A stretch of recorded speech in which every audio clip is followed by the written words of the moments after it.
introduction. Mm-hmm. So I believe Karthik is recording. Is that what you're doing, Karthik? Yeah, sir. Yeah, sir. Are you recording the meeting? Yeah, sir. Yeah, sir. Yeah, sir. Shall I record that, sir? That's fine. I myself wanted to record and upload it on YouTube for my reference. So will you be able to Okay, share sir, me the recording later? Yeah, sir. Sure, sir. Okay, Sure. no problem. Okay, good. Okay, students, welcome to our Monday's class. It's 12:40 for us, but for our speakers, Alagappan, what's the time for you right now? It's about 10 in the evening. Yeah, it's 10:15 at night, okay? Yeah, and right. it's Monday night for them. So they are about 9.5 hours ahead of us. And I have been pushing Alagappan for a long time. Hey, you should come and talk in my class. And I talked to him last year about this, and he said he would. And now this particular course on food supply chains is a very relevant one because he is interested in supply chains. He has been working in this company for a long time, and he started this company. He has been the director of FreightBridge Logistics Private Limited in India. So Alagappan, take it away. Karthik, you are welcome to share the screens. And by the way, one important information for the students. Alagappan is my high school classmate. So I'm very happy, he has been doing great things. And tell us a little bit about Mumbai, coronavirus, how it affected your operations, anything is fine. Okay. Yeah. Okay. Thank you, KMS. We call your professor, Mr. Subbu, as KMS, as he's fondly called by all of us. I've been I've been a classmate for him right from level 8 till 12th. I'm in the higher secondary school in India, and quite fond memories of we being together. It's quite good. So once again, thanks KMS for inviting me to this classroom, and I'll be more than happy to participate in this. Just to go further into this session. I was when KMS called. I'll call him KMS. I hope so. The reference is understood by your students. By every one of you, because that's how we call him. So when he called me for this lecture about a year back, I was quite excited to have this to be happening. And in fact, I asked him, okay, fine, we can definitely do that. But probably something or the other reason it did not happen the last year, but quite happy that it's happening now. And of course, more than happy to share my experiences as far as the logistics and supply chain industry is concerned.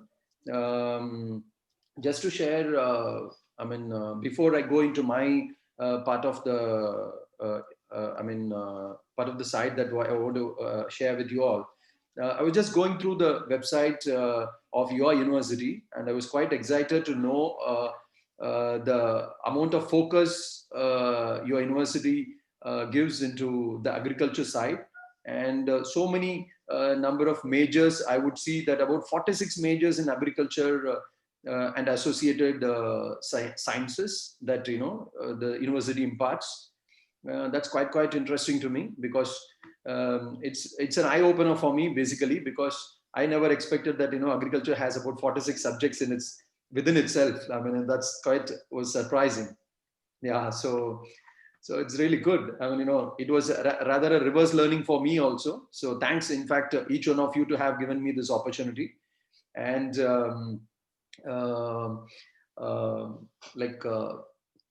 as far as the academics and the extracurricular activities of the universities are concerned, I hope it will be quite interesting for you all. Though the current times of COVID is stopping each one of us to have been doing what we would have done otherwise. But I'm very sure and very positive that soon we all going to be leading a very normal life quite sooner. And with that note, I would like to get into with my presentation. And I would ask Karthik to start with the slides. To start the Karthik? slides, Karthik. Yeah, Karthik, are you there? Yeah, sir. Yeah, sir. I'm here, sir. Okay, go ahead, share the screen, and you can open the PowerPoint presentation, the slides. Yep. So I am able to see the slides now. Thank you.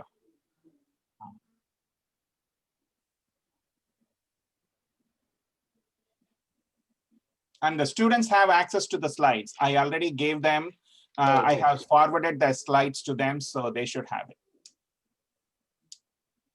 Go ahead, thanks. Okay. Okay. So, in fact, my full name is Alagappan V. Srinivasan. And of course, I just would like to give you a brief before I further go into it. I am a commerce graduate and studied in the south of India till my high secondary, and then moved on to the financial capital of Bombay in India. And there I started, started to work in the logistics industry right after completion of my higher secondary, parallelly while I was studying my undergraduation. And that's how my journey started in the field of logistics and supply chain. And when I started, it was very, very, I would say that it was more of a manual work and less of the technological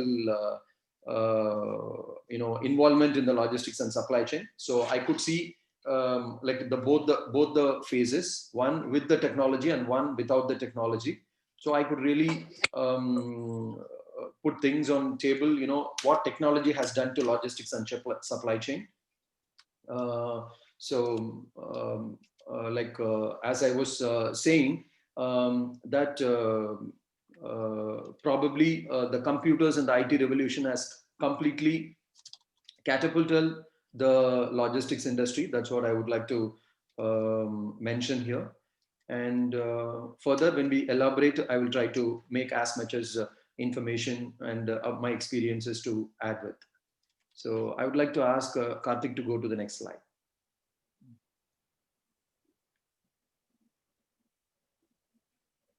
Yep. Okay. I hope, KMS, if I can ask you how many students are there now online with us? About 14, I think. Okay. 14, that's right. Actually, okay. 13, yes. Okay. So, in fact, I thank and I thank each one of you to have joined us here. And our company, FreightBridge Logistics Private Limited, is a company founded in India 15 years ago in the year of 2005. And when we started, we were very, very focused that we don't want to do the monotonous thing of what others were doing. So we were very specific in our approach. And so we targeted a very niche segment called LCL. LCL elaborates it into less than a container load segment of the shipping. So the name itself is explaining like less than the containers you might have seen, the marine containers. So less than a container load is something which does not occupy the full of the container. So maybe it only occupies about 30% of the space or 10% of the space. So likewise, there will be lot many people who will contribute for one container, and we consolidate everything and make it as one whole container and send it to the place where it is destined for. So this is what LCL is in a nutshell. And so we started with LCL, reason being at that time of the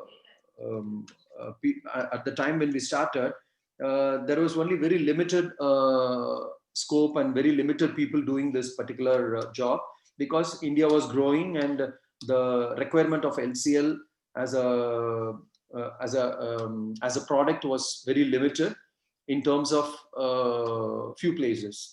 For example, wherever the traffic was quite high, there were a lot of players, but where the traffic was very less, there was as good as no players. So we found out one such sector in South America, where from India, the service was for South America. We started with, where we had services to almost all the main ports of South America from India. We were the only company to do that when we started.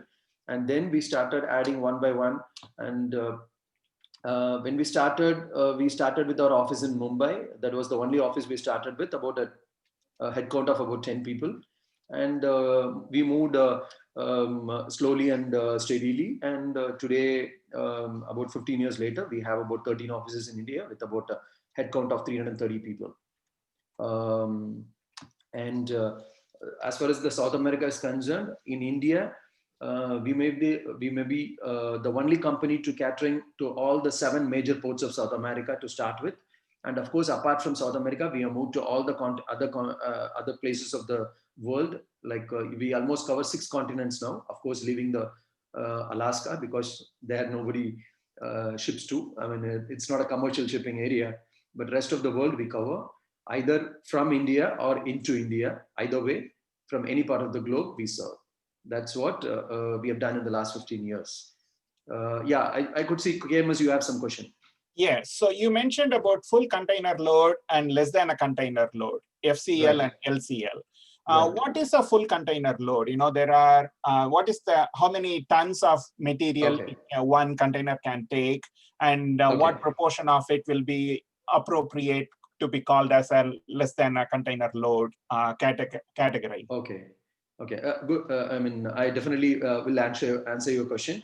I have this in the further slides of mine. I mean, you know, the various products, whatever we have, and we will explain in detail about that. Just, you know, when we go with the flow, you will have all your, I mean, the questions that you have raised will be definitely answered. So I would request if we go with the, Sure. like Karthik. Yeah, Karthik, if you can assist me with the next slide.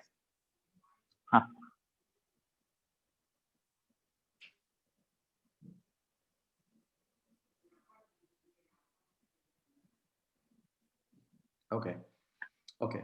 So further to the details I gave about our company FBL, the carriage profile. When I say about the carriage profile, we are speaking about the nature and type of goods that we are moving from India and into India. When I say like 49 outbound weekly services we have from India to various parts of the globe. These are all consolidated containers, wherein it serves right from the heavy industries till to the a smallest trader who is exporting their merchandise out of India, or importing any type of merchandise into India, either way. And this comprises of pharmaceuticals, this being the major product which is being exported out of India. Then we have dyes, that is the colors and the color imparting pigments and dyes, and then dye intermediates. These are chemicals with which the dyes are manufactured. And then textiles. When I say textiles, it covers everything, right from knitted garments, woven goods, like upholstery materials, table linen, you name it. I mean, textile covers everything, and that is also one of the major goods which is being exported out of India. And then we have chemicals, and we have automotive goods, and engineering goods, furnitures. I mean, right, it covers everything, and we cater to each and every segment of this. This we are able to do because one container consists of each one of these material. Not everything, maybe 4 or 5 of this, or 6 of this, or sometimes even each one of this item may be represented in one container. So when I say, like, we are not a product specific company, but we are a company who have our own products. Like, you know, if a person having a ship can give a service from point A to point B, we as a company can impart a service from an extension of point A to an extension of point B as well. So which is something like called as multimodal transportation, which I'm going to cover in my next slides. So this is what we do as a company: 49 outbound weekly services and 47 inbound weekly consolidation services from and into India. Okay, thanks Karthik for going into the next slide. Yeah, so FBL as a company, we have partners across the globe, in all the continents, representing our interests there, and they execute the contracts which is already signed by FBL in India, or either way, I mean the reverse way, they have the contracts executed by us in India for their behalf. So either way it happens. And then FBL is a FMC registered company. FMC FMC is Federal Maritime Commission, and that is in United States. So if you have to do business with the United States, you have to be a FMC registered company. So FBL is a FMC registered company. So we can carry cargo into US and as well as out of US with our own documents. We are not dependent on any company. We can have agents appointed in US, but all the execution of the contracts can be done directly by FBL as far as the United States is concerned. That is FMC registered. And we also are a member of IATA. IATA is a company. IATA is an organization called the International Air Transport Association. And if you want to do air transportation business, be it for passengers or cargo, you have to be a member of IATA, and FBL is an IATA member as well. And then we are a multimodal transport operator. Multimodal transport operator means a company who can offer transportation more than one mode of transportation.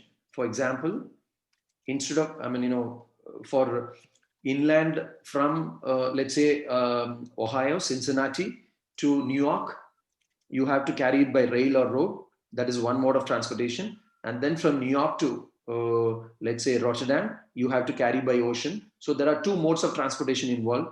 So FBL can give one single document to cover these two modes of transportation. So any intermediary risk of whenever there is a transfer from one mode of transportation to other mode of transportation, whatever risk involved, whatever transfers and permissions required, these all will be carried by, taken by FBL, and we can do a seamless transportation for any importer or exporter, be it any part of the world. So that is a multimodal transport operator, and we have a license issued by the government of India, and also we are part of the FFA, that is Freight Forwarders Association of India, and also by FIATA.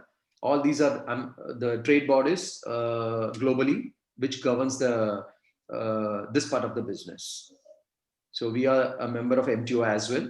And CRISIL is nothing but a rating agency under the Standard & Poor. Standard & Poor is a rating agency, you all might be knowing S&P. And in India, S&P is represented by CRISIL. So S&P has rated us as a very high credit-worthy company and also as an aggressively growing company. So this is as far as the rating by CRISIL is concerned. We are also coming under the Ministry of Industries, Government of India, as a medium scale industry.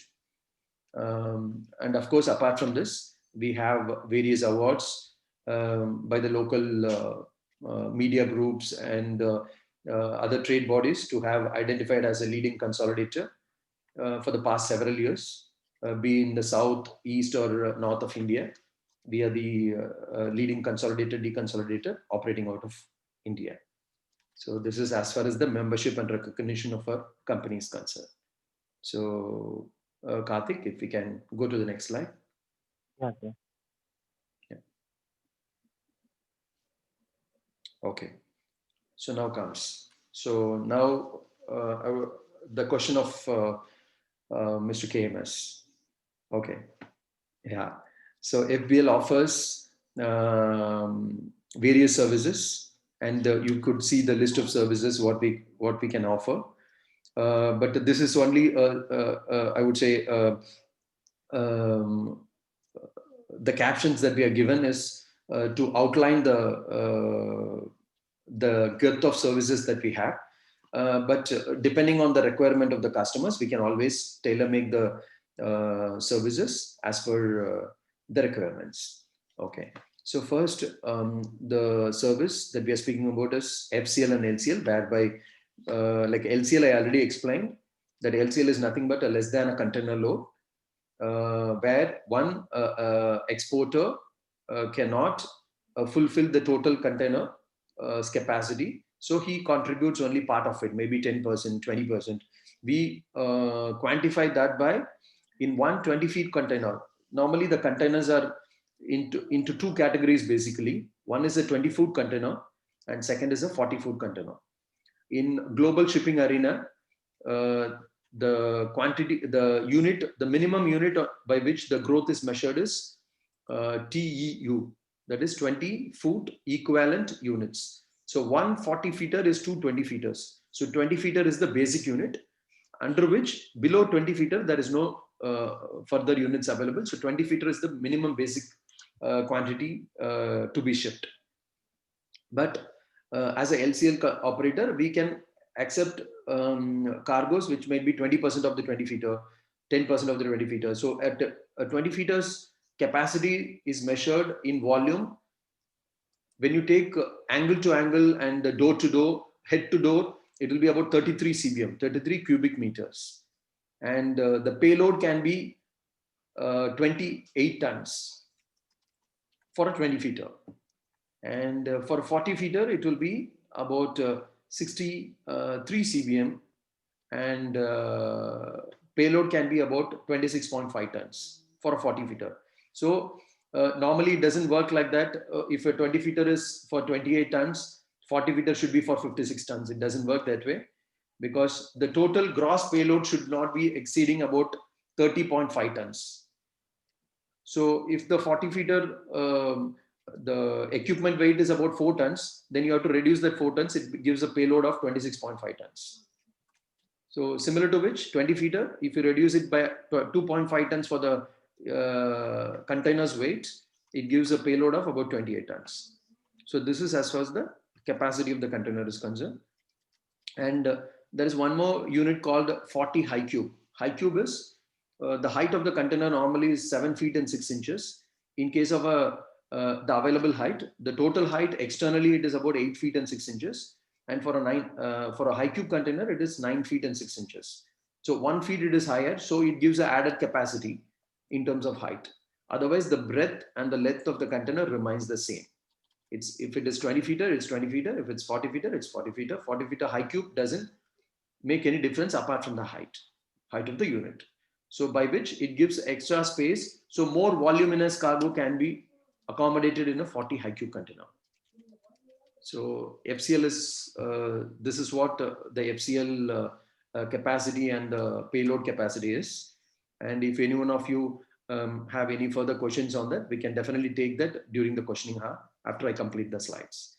So FCL is about what I explained now, and LCL is nothing but part loads of the FCL, that is LCL. And then of course air freight, we perform air freight operations as well. We can carry cargo by air into India as well as out of India to any part of the globe, either way.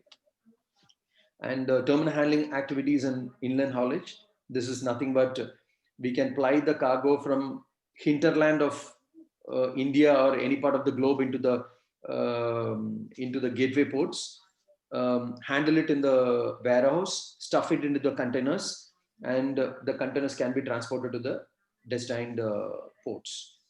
So when we say terminal handling activities, the reason we are mentioning here is certain places, shippers' premises, warehouses or factories, they may not have the required infrastructure to handle stuffing of a container.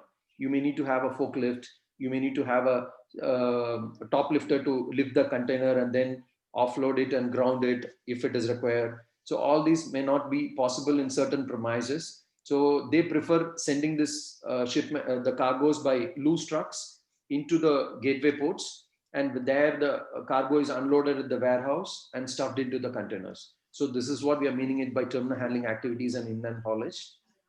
So that activities also can be done by FPL. And then we are speaking about consolidation and deconsolidation. Consolidation is consolidation of air freight and sea freight and making it as one container if it is for export. And if it is for import, we consolidate everything and deconsolidate it in India and deliver it to the respective consignees. So consolidation is for export and deconsolidation is for imports into India. I mean, be it for any country, it is the same way. So then we have then we have door-to-door logistics. So we can pick up the cargo from anywhere in any part of the globe to deliver it to any part of the globe, and completely just can handle the hand over the consignment to us, and you can relax. We will take care.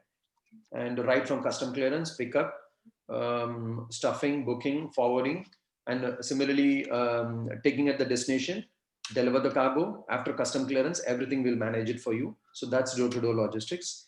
And then we have multimodal transportation. Multimodal transportation, as I'll already explained, we can handle the transportation of goods under various modes of transport under one single document.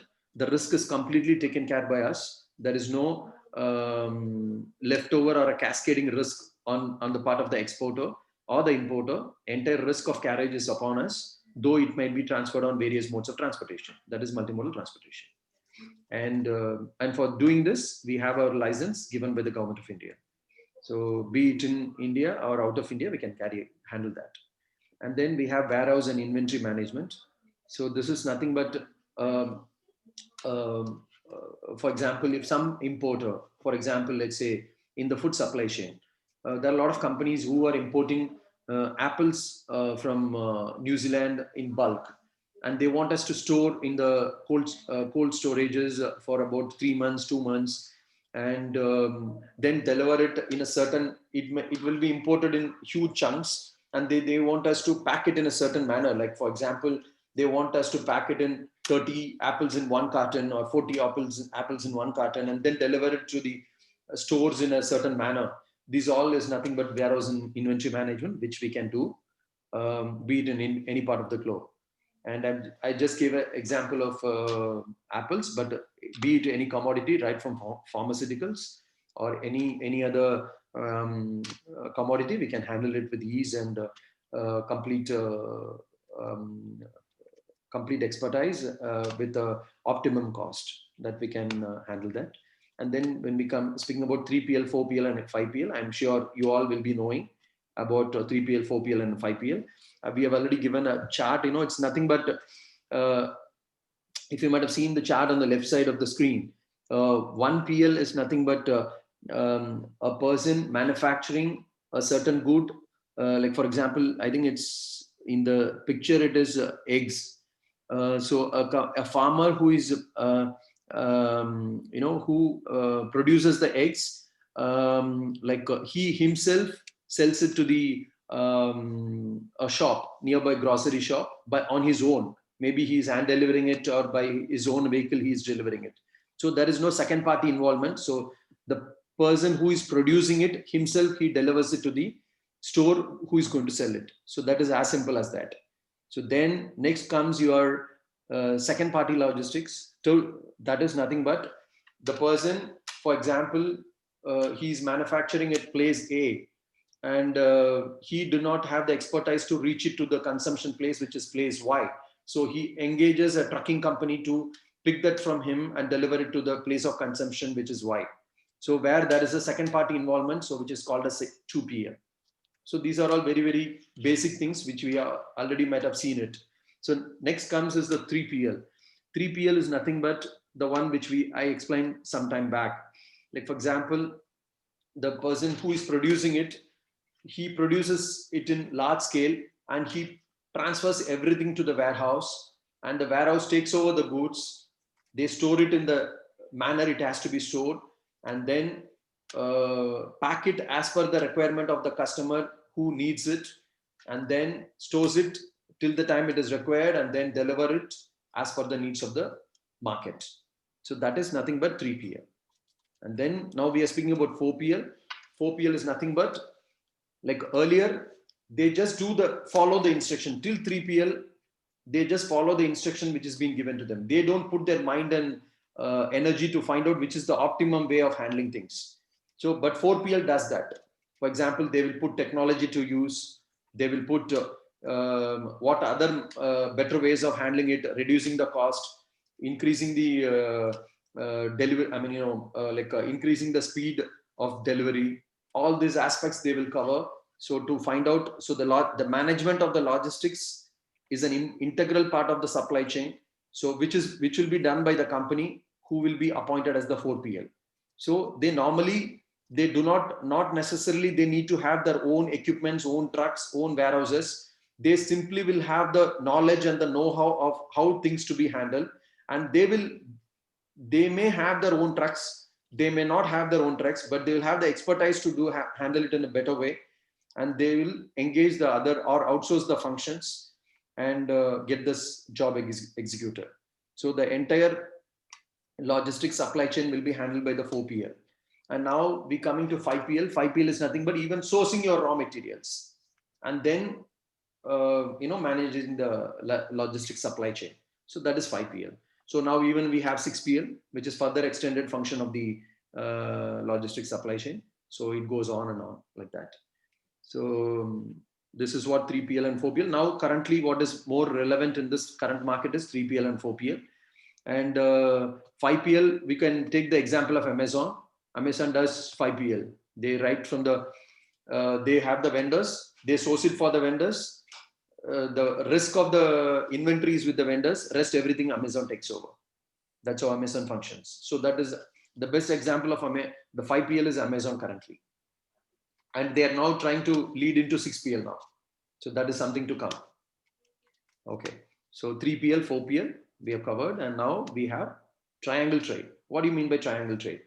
Triangle trade is nothing but, for example, you are sitting in US and you sourced a product in China.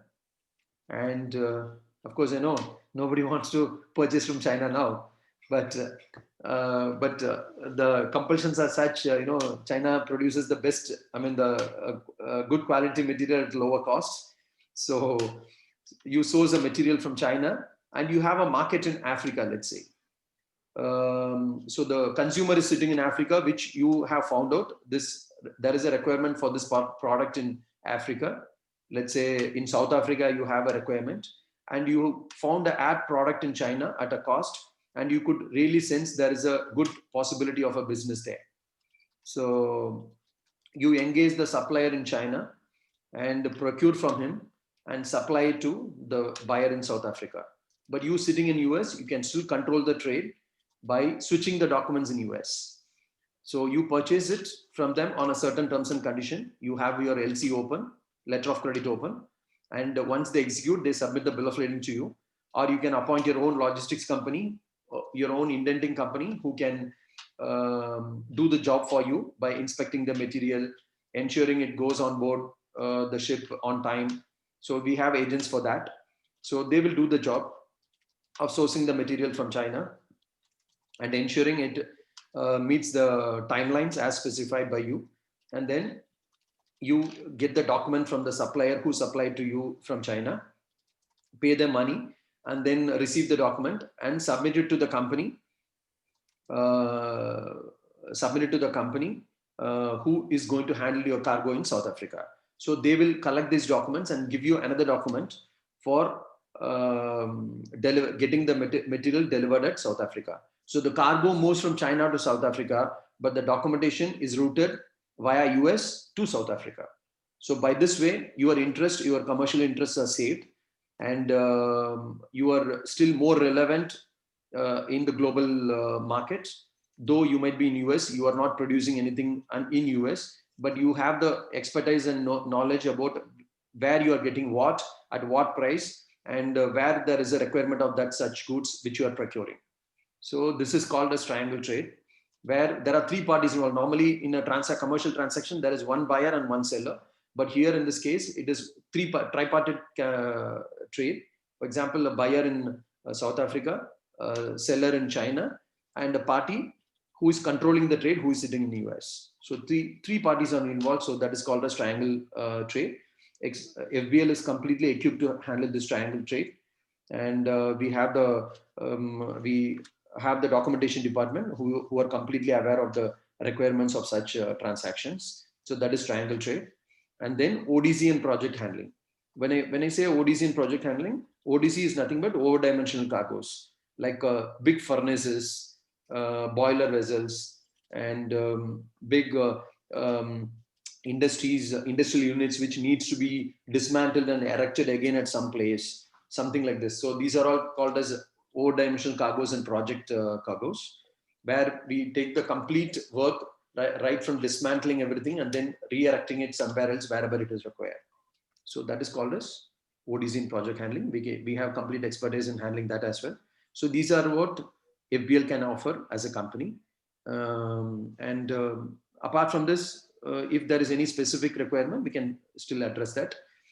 In terms of food supply chain, we still have something more. When I have a separate slide for food supply chain, I'll go into the specific when I come to the slide. Thank you. And Karthik, if you can go to the next slide, please. Yeah.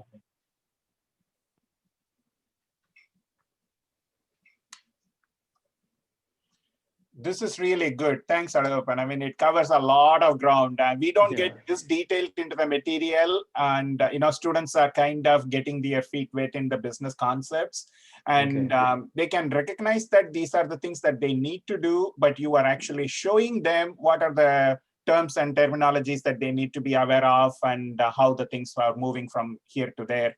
They're all really good. Please carry on. Thanks. Okay, pleasure, my pleasure. Okay, so just to give you a introduction about the laws that governs it actually doesn't matter big for you, but just to know at a lateral level what are the laws that are governing the transportation of the goods. By sea there are 4 acts, and these are all nothing but the Indian context of the law will have certain things which is relevant to India, but basically the act is same across the globe. The Indian Carriage of Goods Act, Goods by Sea Act 1925 is for India. So the same is for US. I think it is little later in US it was enacted, but laws are more or less the same. Maybe the quantum of certain the penal clauses may vary, but otherwise the basic element and the skeleton of the law is almost the same. So Multimodal Transportation of Goods Act, which I just recently mentioned, it is a very recent law in India to facilitate the transportation of goods by various modes of transportation. And then Merchant Shipping Act, which is quite old, and Indian Bills of Lading Act. It's more to do with the documentation. And then by land, we have Carriage by Road Act and the Railways Act, depending on the mode of transportation. And then by air, we have a Carriage by Air Act. And further, these are basically the same laws which are only adapted to the local versions. But further, as and when the trade evolves, there is a discussion group. Like for example, we have Hague rules, we have a Vienna Convention rules. These are all the time to time, whatever the developments or the requirement that comes due to the technological innovations, they adapt certain rules and regulation, which is further to support the existing laws. And this is basically induced by the underwriters who actually perform the underwriting job for the whole maritime industry. So, I mean, this is just an informative purpose. I shared this slide, nothing more into this because it's a big subject to cover. So we just want to do, have just a lateral knowledge view of that. Okay. So can we go to the next slide? Yes. Okay, this is an important point which I would suggest that you all have to know very, very in depth, because whenever you are whenever you are concluding a transaction, when you are engaging a transaction, or you are going to negotiate for a transaction, you need to know what exactly you are speaking. For example, you're going to purchase an iPhone from a shop. So where is he going to deliver the material? For example, if it is Amazon says, I will deliver it to your home.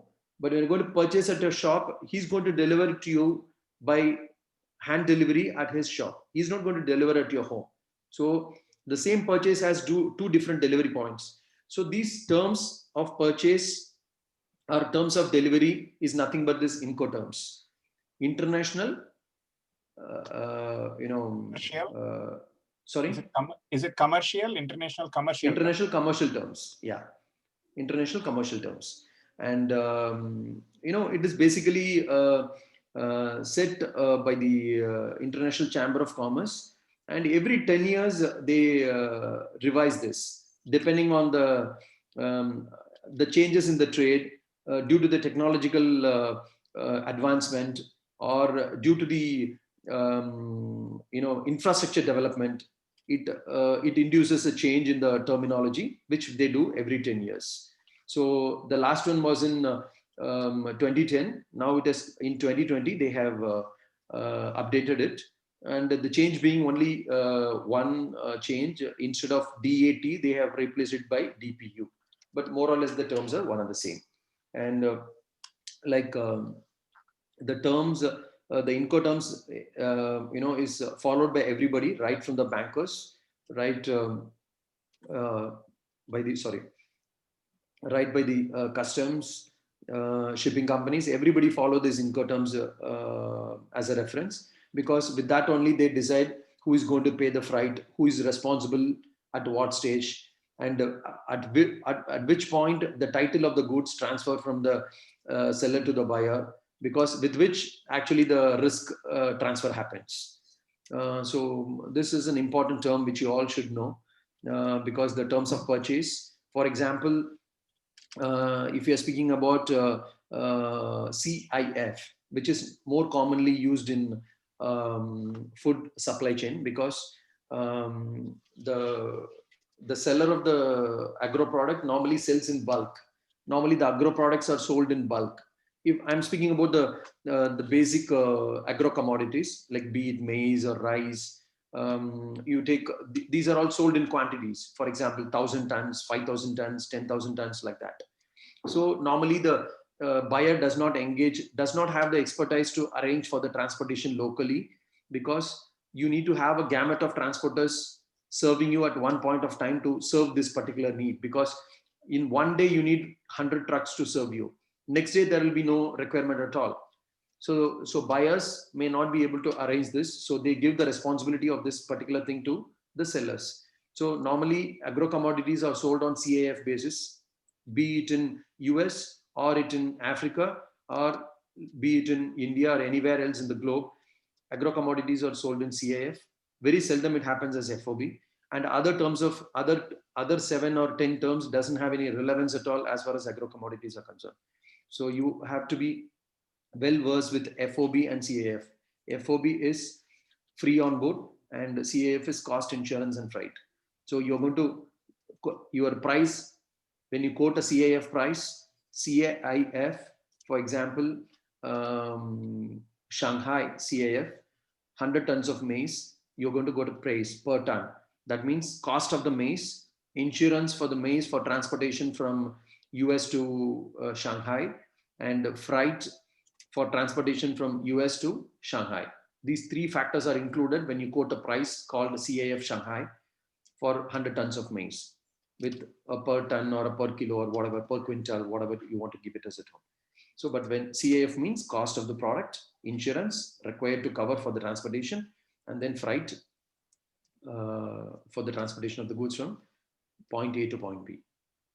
So this is CAF. And free on board means, for example, the buyer fixes the shipping company. He says that, okay, I'll buy 100 tons of maize from you, but you have to deliver it to the port of New York.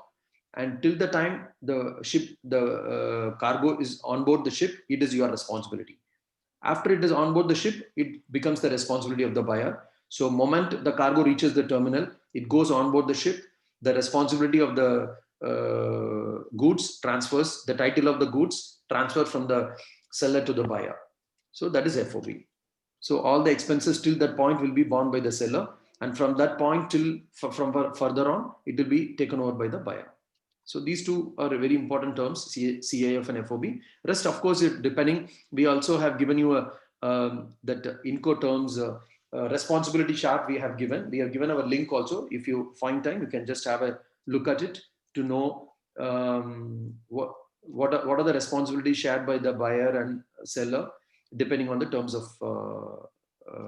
purchase or sale as the case may be. Okay. So I hope I have explained as much as possible about Incoterms, because it's a big subject. If time permits, maybe when during the question hour, I'll try to answer as much as possible whenever there is a question. Okay. So can we go to the next slide, Karthik? Yeah.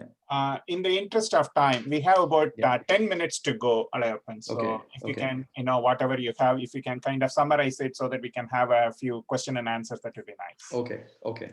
So whatever I explained now, that's what I have given in the next few slides. Approach to find the cost and freight estimates, which is one important point which you raised. So that I've given. So maybe you can, they may go through this, and if they have questions, they can write to me by email also. I can try to explain later, if at all any further questions on this. And there is an important point which I've given, like, westwardly movement of the goods being transportation of labor intensive goods. So the volume is supposed to be high. So the freight is supposed to be high because of the volume of the goods, and the reverse way, it is less. So that's an important point one has to know when you are going to do business from US. So that's important point. And Karthik, can we go to the next slide? Yes. Okay, so this is one thing which I want to emphasize upon, like, food products are carried by sea, basically, in 5 or 6 type of containers. So we have mentioned the type of containers which actually are used. One is a one-door open container with wooden frames. For example, onions, chilies, these all require proper air circulation to happen. Otherwise, it gets rotten very fast. So what they do is, after stuffing the goods, they put a wooden frame on the end of the door of the container, and then keep that one door open. So that the one door will be open for let air to pass by. So this is one important form of transportation by sea, as far as agro products are concerned. And then ventilated containers are the containers where all the 4 top corners of the roof have an opening where light and air can pass through. So that is one more form of containers. And then we have refrigerated containers, which you all might be knowing. Refrigerated containers where you can control the temperature. Whatever temperature you want to set, you can have it set right from the point of loading till the point of discharge. You can have your the temperature can be controlled depending on the product as you wish. And then you have underdeck containers. Underdeck containers are the ones which will go inside the ship, that is to the deck of the ship, where there is no chance of the high sea, the salt content and the air on the high seas will make certain materials rotten very fast. So to avoid this, certain agro products like mango pulp, orange pulp, these are all the pulpy materials. They all it has to go under the deck, and these are all called underdeck containers. So which is a specific clause while transportation of agro products. And then we have fumigated containers depending upon the commodity. For example, there are certain goods which will get fungus and growth on the commodities while transportation. To avoid that, the containers are fumigated with certain materials, and then transportation is carried out. So these are all important types which you should know when you are exporting agro products. And then of course the logistics cost is one important factor which you all should know. Like, in developed economies like US, Europe and all, it's about 9 to 10% of the product. But in developing economies or Asian countries, it's about 14-15%. So this is so when you're purchasing something from India, so the logistics cost plays an important role to be competitive and relevant in the market. So that's one point I want to emphasize upon. And then so you need to have a the right partner with you as far as the logistics is concerned. And then so the business viability is much more dependent on the logistics. This is what I want to emphasize. And the next slide, please. Yeah. Okay, so these are all, I think, like you will find the content in internet quite a lot. But just to put it, the ships are classified as per the build, as per the size, and what routes they can take. So that's what it has been classified. You can see the slides by yourself. You'll have a idea about it. And maybe if at all, I mean, this is only for informative purpose I have shared, nothing more specific to it. It's only of interest. You can go through this. And maybe to the, Karthik, if you can go to the next slide. Yeah. Yeah, then the generation, how many generation of ships, commercial terms for ships, and all those I have classified just for your information and for interest. So just you can go through it whenever you find time, and then can we go to the next one? Okay, this is about our company and the branches we have. So with this, I sum up my presentation, and I once again thank each one of you to have given a time to listen to this, and I'll be more than glad to take few questions from you all. If if you have any, I'll be more than glad to answer you. Thank you. Yeah, thank you very much, Alagappan. This is a really good summary of the concepts. I have read through them, okay, but I am not doing it on a daily basis, but you are doing it on a daily basis. So coming from you is very, very relevant. I really appreciate that. And students also can recognize how important is logistics, how there are different types of shipping containers, how there are, specific rules and laws and regulations that they need to follow, how to develop the documentation. And one document can help you carry the product across multiple countries, multiple ports, or multiple modes. And all of them are very useful piece of information. And, I am really, really glad that you were able to talk about them in a very systematic manner. Thank you very much. More than happy. And probably maybe sometime later we can have a subject specific discussion also. I'll be more than glad. And thank you so much. And if any questions from any of yours, any of the students, and I would be more than glad to answer. Yeah, we have some time. This is your opportunity to ask a question to a person sitting in India right now. Think about it. How many times do you get to talk to somebody in India? I do that whenever I call my family, they are in India, so I frequently talk to them. But hey, go ahead. I want students to ask questions. Go ahead, please. Karthik, you may kind of take away the screen share so that we can have the screen. Yeah, thank you very much. So this is your opportunity, students, please.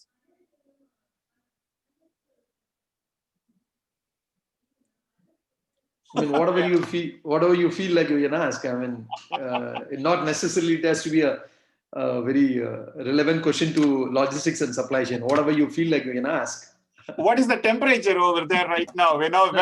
Quite pleasant. Shivering here. No, it's quite pleasant here. It's about 22, 23 degrees here. Yeah, 22 degrees centigrade. Okay, we go by Fahrenheit here. Oh, okay. So that would be about 70s or almost 80s, I think, at night. So that's a pretty warm thing. So, students, come on, please. So I have a question. Sorry. Okay, Matt, you talked about how the laws are kind of similar between the U.S. and India. Is that kind of the same for most laws around the world, or I don't know if you know that, or as far as for like logistics and trading? Are the laws similar across India and US? The laws are similar, you said. Is it the same for US and say South Africa, US and Canada, US and Mexico, like that is? I think that's his question. Okay. Yeah, that's basically what I'm asking you. Okay, so you're asking, I mean, are the laws same across the globe more or less? That's the question, right? Yes. Yeah. As I said, laws are more or less the same. There is no deviation, as responsibilities and the nature of the trade is almost the same across the globe. So all the risk and the management of the trade is almost the same way. Only thing that differs is the administrative part of the law and the penal clauses vary from country to country. Rest, almost everything is the same, because we use the same document for shipping to any part of the world. And the concern is across the globe, they have no hesitation to accept the document coming from India, or be it from any part of the globe. The bill of lading is same for importing into India, be it any part of the globe. So rules and regulations are same. It's only the only difference is the administrative part of it. For example, when I say administrative part, I'm saying, like, for example, the bill of lading will be valid for 1 year in India, which will be 2 years in Rotterdam, depending on the local administrative requirements. This is what I'm saying as administrative requirements. And similarly, the penal action in India might be, for example, it takes 6 months to take a file a suit against offender of the transaction, which may be taking 3 months in US. So depending on, this is what I'm saying about saying as administrative and penal side of the law. Rest, almost everything is same. The process is same. For example, if there is a cargo which goes into US and it doesn't get delivered, it has to be auctioned. So same is the process in India. So the transaction being the same, be it any part of the globe, the law has to be the same, and it is same. Yeah. All right. Thank you. Yeah. Megan. Matt actually asked a similar question to what I was going to ask, so I apologize. No problem. Okay, other questions? Yeah, I have a quick one. So, like you said, like there's a huge time difference. You said it was like 9.5 hours. How would you guys normally like plan out a meeting to have between like two different countries? Like who has the better time generally? Does that make sense? Okay. I understand what you asked. I mean, about the time lag between countries. It is, of course, an interesting part of us. I mean, in our business, especially because when I started saying that we started our business with South America. South America is as good as North America. I mean, the United States, where the time difference is almost the same. So we have 3 or 4 people in our office who will be working after 6, and they will be working till the timelines of the country whom we are working with. So it's like a seamless working. So when they open, we also open. The particular desk opens and they complete the transaction by the end of the day when they close. So the next day morning, the transaction is completely over, and the Indian client of it, he has this job done, and that's what we try to achieve. So is the case for China or Australia, where we are behind them by about 5 hours. So there also the same thing happens. Somebody starts working at 8 o'clock in the morning, and they try to finish the activities by their timelines. And when India opens, then we are ready with the completion of the job. Yeah. Good. That's a good question. Yeah, actually, thank time you. difference is always an issue. Actually. Yeah. It is. And some of the reasons, in fact, a while ago, this type of outsourcing was very common. The doctors in the US hospitals, they will kind of meet with the patients and they will record everything into some type of an audio thing. And all the audio will be, say, sent to India, and India, somebody will kind of transcribe them. They will type it up and they will send it back here. Now, everything happens when it is actually nighttime in the US, but daytime in India.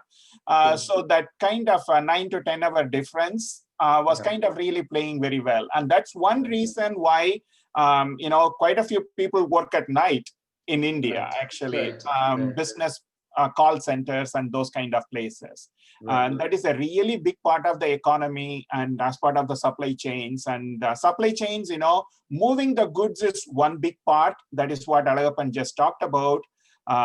It's all about, how do you plan and move the goods? But then there is also customer service. When the product is not working, you are going to take up the phone and call somebody. And who is going to do that? Now, India is one place, and it is also spreading to other places like Philippines, Vietnam, and other places also have call centers and things like that. So these almost are all the global shipping companies, they have their back offices in India. Like Maersk, is the biggest shipping company in the world. So they have their back office in India. And almost all the big shipping companies, they have their back office operations in India. And as you rightly said, every country-specific team will be working as per the timelines of the particular country. So you have a 24/7 office working in India as far as the shipping back office centers are concerned. Yeah, that's a really good point. India has become a strategic partner. Now, another question. This is a politically sensitive question, okay? So China, in the US, there are lots of rules and regulations that are, they say like, oh, China is going to take over all the supply chains and they are already controlling quite a few things. Now, in India also, there were the border clashes happened between China and India. So how does it affect your operations? When there is a political tension between two countries, and TikTok and those kind of apps were banned in India, and there was a lot of rules and regulations saying all the companies should be open about the country of origin, because the China's origin should be told to the Indian customers. That is becoming important. So how does it affect your operations in general? And I have another class to go to in another 5 minutes or so, we can try to wrap it up pretty soon. Thanks. Okay. See, as far as this China-India border clash is concerned, I would say was concerned, because it's over now for us. Because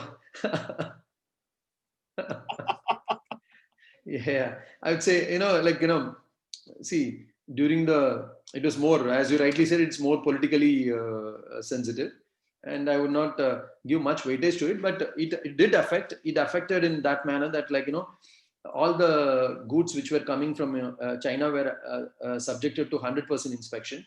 So when you say 100% inspection, all the warehouses and harbor docks will be full with the goods, because you can't expect, customs and manually to inspect every cargo, and that to 100% level to ensure that there is no problem, because there is nothing such was happening. But this is just to put that importer in India who is importing from China to that sort of an inconvenience. So he thinks about sourcing the material from some other source instead of China.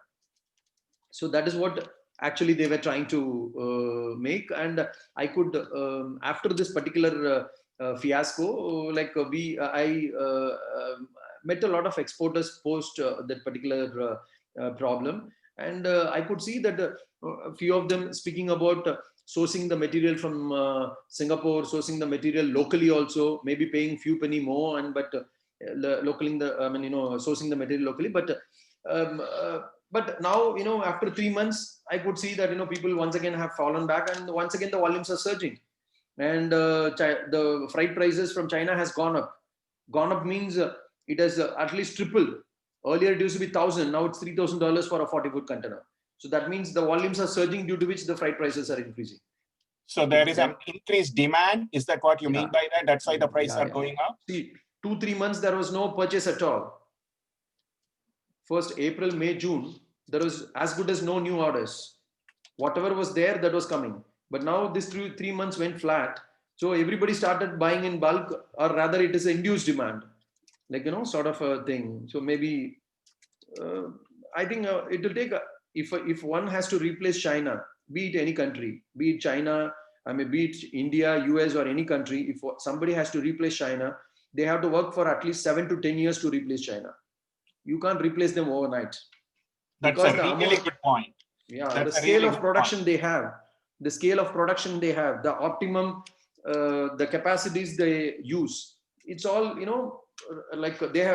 know what exactly manufacturing is, the Chinese companies. And be it quality, be it quantity, be it the price of the product, they cover everything very astutely. And they are actually global, they are the global factory. They deserve the name of global factory. But if at all somebody has to replace them, you have to plan for at least 7 to 10 years. These Chinese companies, now what they have done is they are anticipating this all things are going to happen. So now they are putting plans in Vietnam and Cambodia and Myanmar. It is the Chinese investment, but produced in Myanmar, Vietnam, and Cambodia.